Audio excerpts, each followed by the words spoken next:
Dear students, welcome back. In the previous session, we have seen the radiocarpal joint. Now we are going to discuss about the midcarpal joint. The midcarpal joint is also called as transverse intercarpal joint. So this is the midcarpal joint. So this is formed by the proximal row of carpal bones and between the distal row of carpal bones. So this forms the midcarpal joint and it is a transverse intercarpal joint. Okay. And it is an ellipsoid joint. The joint line, so the joint line is distally convex.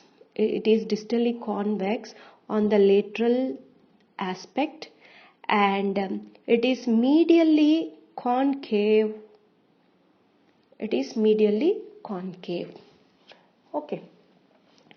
So the distal convexity on the lateral side is formed due to the scaphoid to which the trapezium and the trapezoid is going to articulate. So because of these two bones articulating on the lateral aspect with that of the scaphoid forms the lateral aspect convexity, and coming to the medial side, the distal concavity on the medial side is formed by the medial surface of the scaphoid. So here this is the medial surface of the scaphoid, and then the lunate and the triquetrum. All this forms the concavity.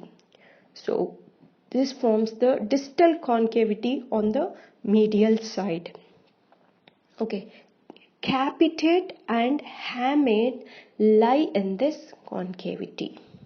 The fibrous capsule is thin and irregular, and some parts of the capsule are thickened and form the palmar and dorsal intercorpal ligaments. Okay. These pass between the proximal and distal rows in irregular bands. So these intercorpal ligaments pass between the proximal and distal row in irregular bands. If you see the joint cavity of the midcarpal joint, which is lined by synovial membrane and it is also large.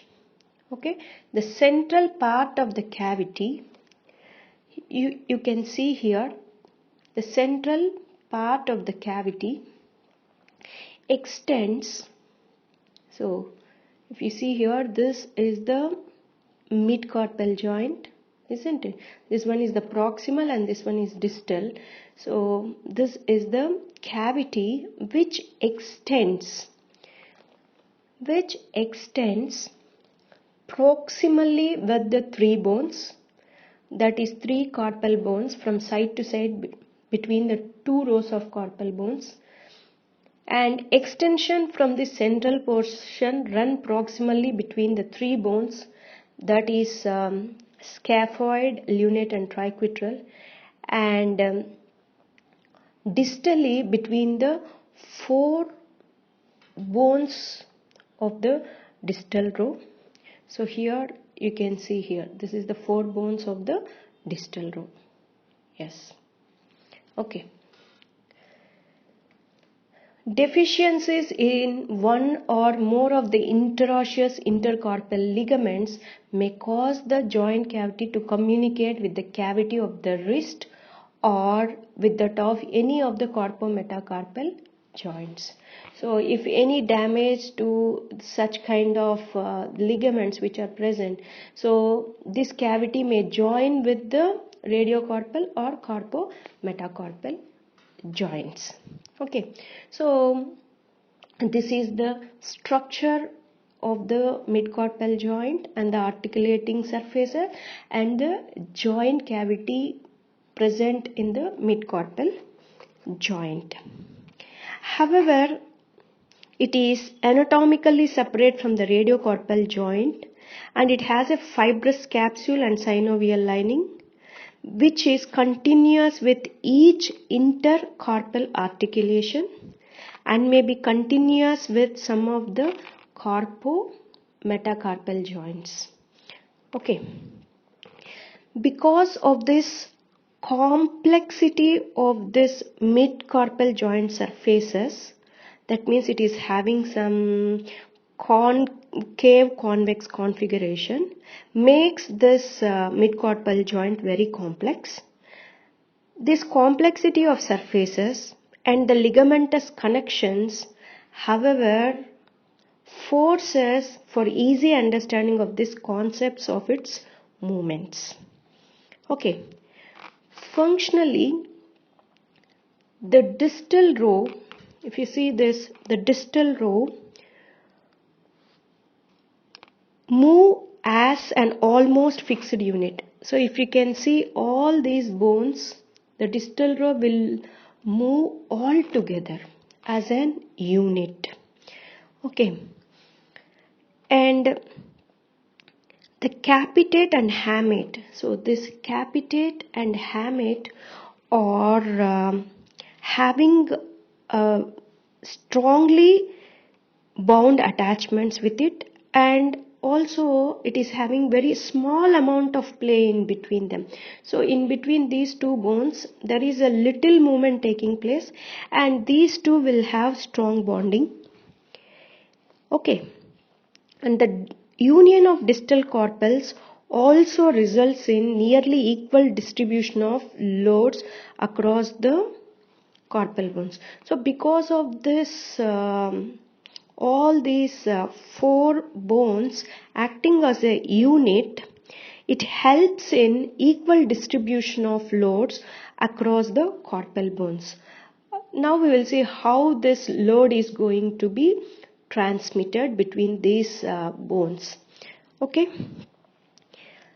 one is the distribution of loads across the scaphoid, okay, scaphoid, trapezium and trapezoid, okay, and then the scaphoid capitate, and the lunate and capitate, and then triquetrum and the hamate articulation. So like this, the distribution of forces are equally transmitted in this way. Okay. So together the bones of the distal carpal row contribute 2 degrees of freedom to the wrist complex. So the movements in between these two carpal rows gives 2 degrees of freedom to the wrist complex with varying amounts of radial ulnar deviation and flexion extension, which is credited to this wrist joint. Okay. And then such kind of movements which are permitted in this articular surfaces generally favor the range of extension, from flexion. So this midcarpal joint mainly helps in extension from flexion to extension. Okay. In the radioulnar joint, it is opposite. Okay. And also generally it favors radial deviation over ulnar deviation. It is going to help in radial deviation over ulnar deviation. The same way it is opposite in radiocarpal joint. Okay. The functional union of the distal carpals with each other and with their contiguous metacarpals, so that means this is also continuous with this metacarpals, not only serve the wrist complex but also these distal carpals forms the foundation for the transverse and longitudinal arches of the hand. So this is about the midcarpal joint structure. In the next session, we are going to see the ligaments of the wrist complex as a whole. Okay, here we have seen the joints differently, but we are going to study the ligaments of the wrist complex as a single unit, because the ligaments which are attached to the radiocarpal joint is also attached to the midcarpal joint. For that reason, we are going to study this ligaments separately. Thank you.